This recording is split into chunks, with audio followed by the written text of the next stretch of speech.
fanàtics de la cultura! Benvinguts a un nou vídeo de les propostes de la setmana. Doncs una bona notícia és que tornen les sardanes a la Catedral de Barcelona.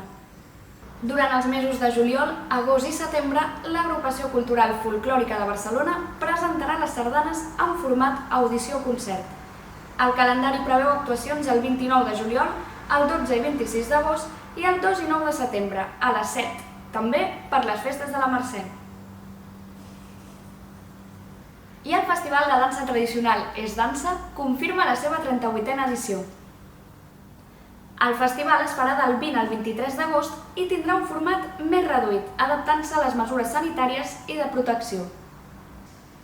l'És Dansa també tindrà una nova edició anomenada És Dansa, que és la línia formativa i que serà en format online pels infants i en format presencial per als joves i adults.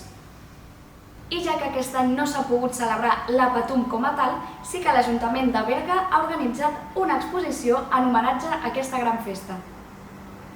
L'exhibició s'ubica al convent de Sant Francesc i ens convida a fer un viatge pel present i passat de la Patum. La mostra es podrà visitar fins al gener del 2021 i compta amb peces antigues de vestuari, textos, fotografies i vídeos amb so.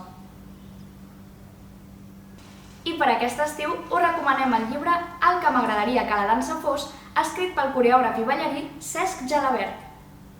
L'obra forma part de la col·lecció de llibres Paragrafies, dedicada a posar en valor la dansa i el treball de coreògrafs catalans. En aquest primer volum, Gelabert parla des de la seva experiència com a professional de la dansa i reflexiona sobre com i per què ens movem.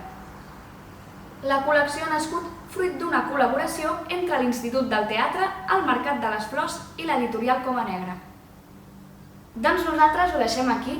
Recorda que per més informació pots consultar www.tornaveu.cat i si t'ha agradat el nostre vídeo et convidem a subscriure't al nostre canal de YouTube. Salut i cultura!